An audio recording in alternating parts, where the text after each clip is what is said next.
प्रिय छात्रों, आज हम कक्षा 8 के लिए अभ्यास 6.4 का प्रश्न नंबर 6 लेकर आए हैं, जिसमें हैं किसी वर्ग की भुजा की लंबाई ज्ञात कीजिए। आपको यहाँ वर्ग की भुजा की लंबाई ज्ञात करनी है, जिसका क्षेत्रफल 441 वर्ग मीटर है। जब वर्ग का क्षेत्रफल आपको दिया हुआ हो और वर्ग की भुजा ज्ञात करनी होती है, तो उसके लिए हमारे पास में सूत्र होता है भुजा का क्षेत्रफल का अंडर रूट। तो यहाँ देखिए हल, वर्ग का क्षेत्रफल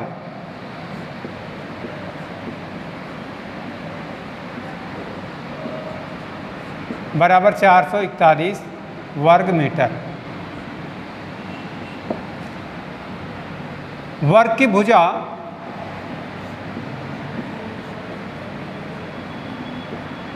बराबर अंडर रूट क्षेत्रफल, यानी क्षेत्रफल का अंडर रूट। तो यहाँ क्षेत्रफल है 441, तो ये वर्ग की भुजा आ जाएगी, वर्ग की भुजा आ जाएगी।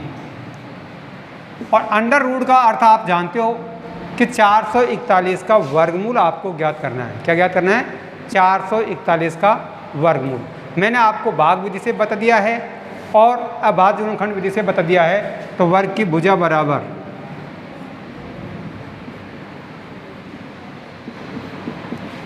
21 मीटर। अब आप कैसे करोगे? देखो 441 का मैंने ये बता दिया, अभाज्य गुणनखंड से कर लेते हैं। 3 का भाग, 3 एकम 3, 3 चौको 12, 3 7 21, 3 का भाग, 3 चौको 12, 3 में 27, 7 का 7, 7 1, 3 गुणा 7, 7 या 21। जोड़ा बनाते हैं तो इस प्रकार से आया आपका 21 मीटर। ये आपका रफ कार्य है, कहाँ से ज्ञात किया, कैसे किया, वो है। तो वर्ग की भुजा 21 मीटर आपको प्राप्त हो जाएगी। इसके बाद में देखिए प्रश्न नंबर 7। देखिए प्रश्न नंबर 7, किसी समकोण त्रिभुज ABC में B समकोण है। यदि AB बराबर 6 सेमी, BC बराबर 8 सेमी है, तो AC ज्ञात कीजिए। यहाँ आपको एक त्रिभुज बनाना है, ये मैंने त्रिभुज बना दिया।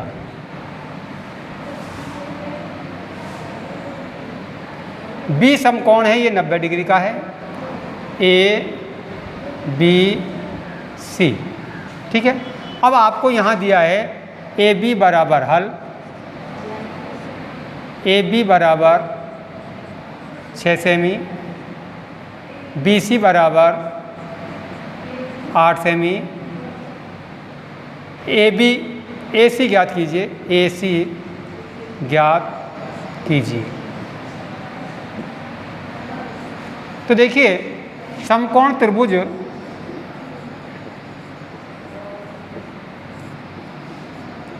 ABC से पाइथागोरस प्रमेय द्वारा, पाइथागोरस प्रमेय द्वारा, तो यहाँ आपको AB 6 सेमी दिया हुआ है, BC 8 सेमी दिया हुआ है। इसको बोलते हैं लंब, नीचे होता है आधार, ये होता है कर्ण। तो यहाँ आपको कर्ण ज्ञात करना है। तो देखिए AC स्क्वायर बराबर क्या है? AC स्क्वायर बराबर AB का वर्ग प्लस BC का वर्ग, ठीक है। कर्ण ज्ञात करने का सूत्र है आधार स्क्वायर प्लस लंब स्क्वायर का वर्ग। तो AC स्क्वायर बराबर AB का वर्ग, AB क्या है? 6 का वर्ग प्लस 8 का वर्ग। AC स्क्वायर बराबर 6 का वर्ग 36 प्लस 8 का वर्ग 64। AC स्क्वायर बराबर 36 और 64 100, AC बराबर, अब यहाँ AC स्क्वायर है, केवल AC बराबर क्या हो जाएगा, AC बराबर 100 का अंडर रूट, 100 का वर्गमूल। AC बराबर 100 का वर्गमूल क्या आता है आप जानते हो, 10 सेमी। तो यहाँ AC की लंबाई आपको मिल जाएगी 100 सेंटीमीटर, 10 सेंटीमीटर। तो ये है कर्ण ज्ञात करने का सूत्र। कर्ण बराबर होता है, कर्ण स्क्वायर बराबर होता है आधार स्क्वायर प्लस लंब स्क्वायर। क्या होता है, कर्ण स्क्वायर बराबर, कर्ण स्क्वायर बराबर आधार स्क्वायर प्लस लंब स्क्वायर। ठीक है। इसी प्रकार भी है, यदि AC बराबर 13 सेमी, तो यहाँ भी आपको एक समकोण त्रिभुज बनाना है। ये समकोण त्रिभुज है ABC। अब देखिए AC बराबर 13 सेमी, BC बराबर 5 सेमी, AB ज्ञात कीजिए।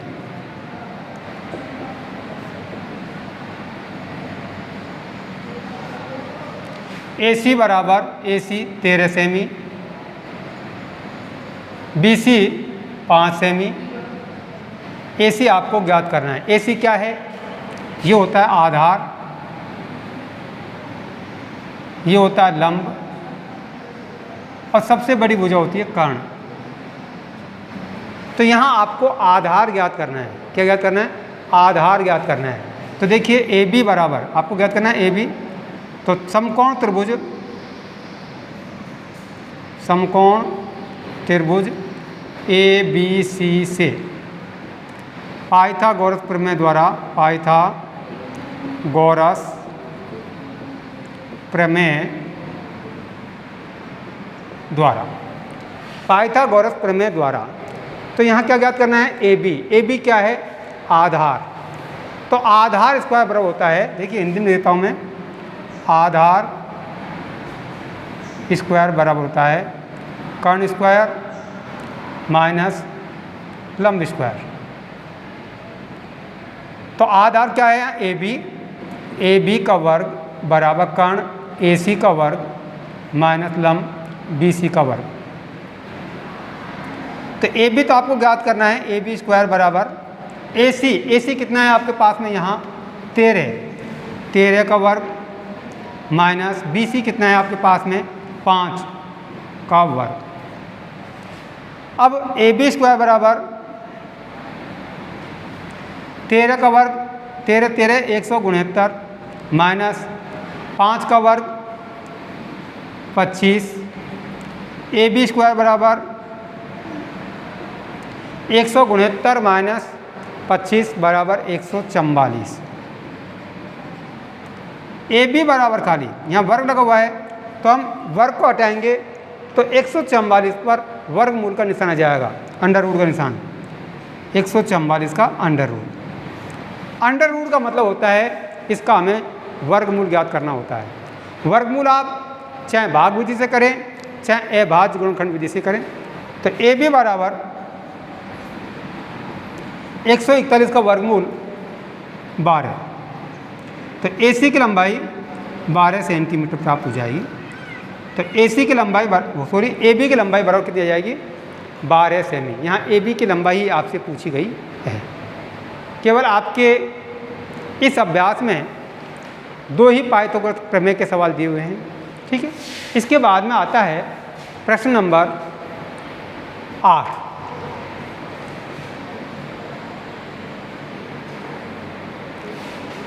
देखिए प्रश्न नंबर 8, एक माली के पास 1000 पौधे हैं। इन पौधों को वह इस प्रकार लगाना चाहता है कि पंक्तियों की संख्या और कॉलमों की संख्या समान रहे। इसके लिए कम से कम पौधों की संख्या ज्ञात कीजिए जिसकी उसको आवश्यकता है। अर्थात प्रश्न ये कह रहा है कि 1000 में कम से कम क्या जोड़ा जाए कि संख्या एक पूर्ण वर्ग संख्या बन जाए। क्या कह रहा है कि 1000 में कम से कम क्या जोड़ा जाए कि संख्या एक पूर्ण वर्ग संख्या बन जाए, ये प्रश्न है। तो हल हम क्या करते हैं, सबसे पहले 1000 का भाग विधि से हम वर्गमूल ज्ञात कर सकते हैं। प्रश्न हो जाएगा 1000 में कम से कम क्या जोड़ा जाए, क्या जोड़ा जाए कि संख्या पूर्ण वर्ग संख्या बन जाए, पूर्ण वर्ग संख्या बन जाए।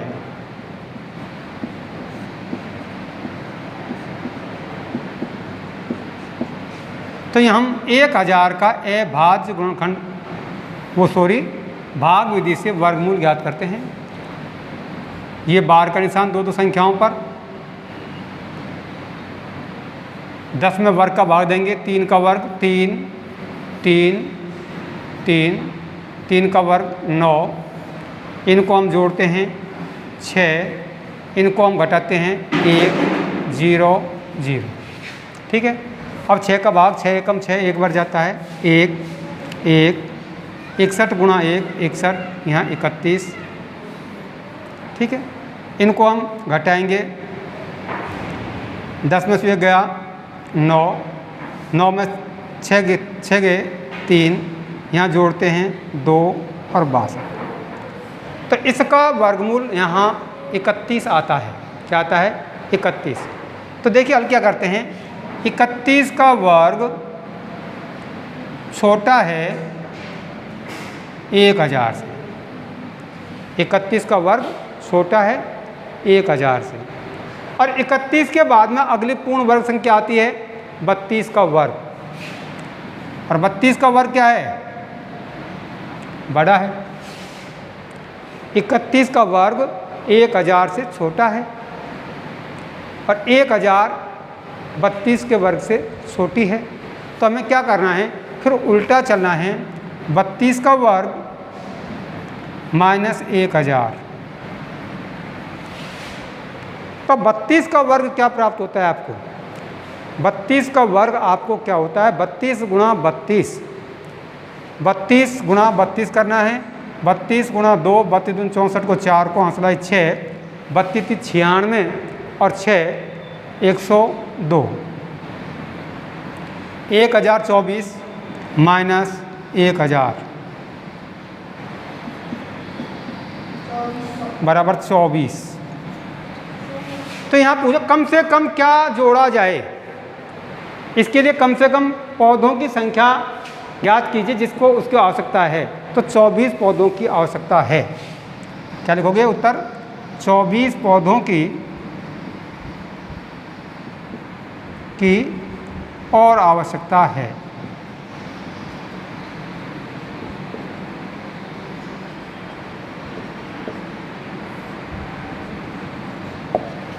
चौबीस पौधों की और आवश्यकता है, जिससे कॉलमों की संख्या और पंक्तियों की संख्या समान रहेगी।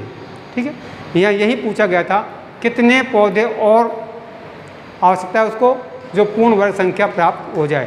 तो यहाँ कितने पौधों की आवश्यकता है? 24, क्योंकि यहाँ 31 का वर्ग तो छोटा है और 31 के बाद में अगली संख्या 32 का आ नहीं रहा है। तो 32 का वर्ग प्राप्त करने के लिए उसमें क्या जोड़ना है?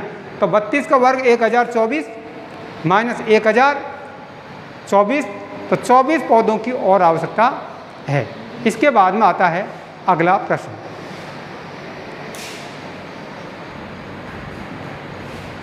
प्रश्न नंबर 9, इस अभ्यास का और इस प्रश्नावली का ये अंतिम सवाल है।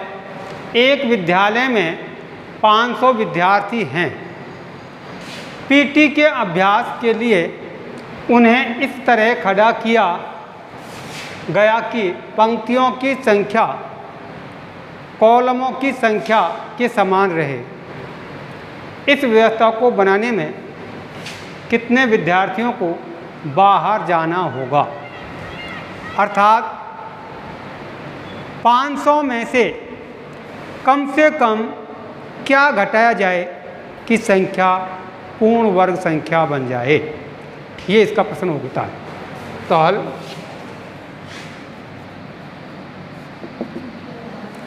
पाँच सौ में से कम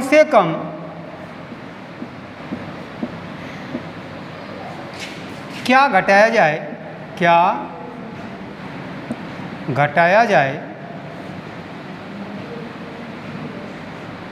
कि संख्या पूर्ण वर्ग संख्या बन जाए।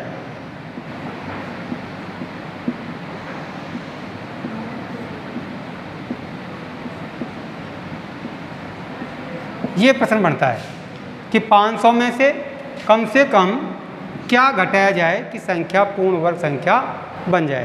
तो हमें क्या करना है, सबसे पहले 500 का अभाज्य गुणनखंड विधि, वो भाग विधि से वर्गमूल ज्ञात करना है।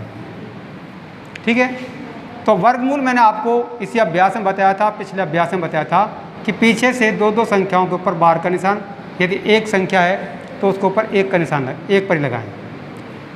सबसे पहले 5 में वर्ग संख्या का भाग दें। 2 का वर्ग 4, 3 का वर्ग 9 ज़्यादा हो जाएगा, 2 का वर्ग 2, 2, 2 और 2 का वर्ग 4।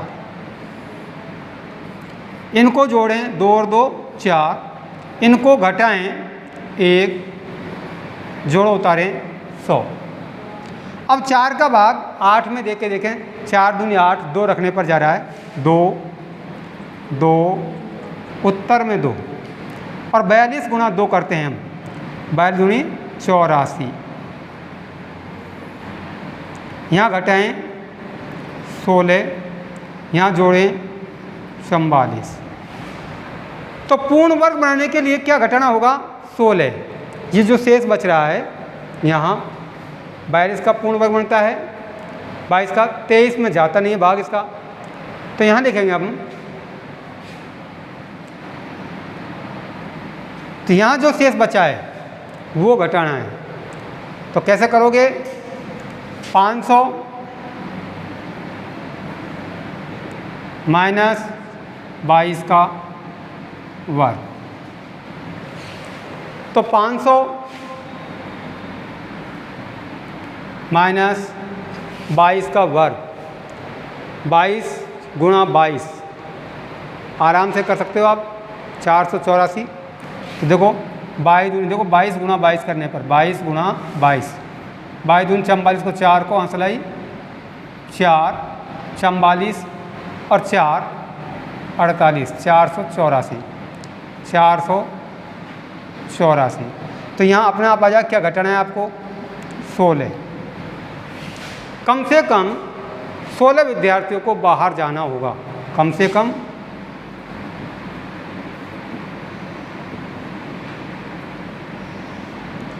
16 विद्यार्थियों को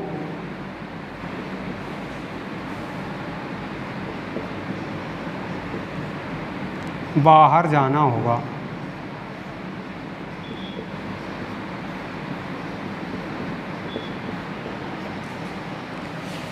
जब 16 विद्यार्थी बाहर चल जाएंगे तो हमारे पास में कितने रह जाएंगे, 484। ये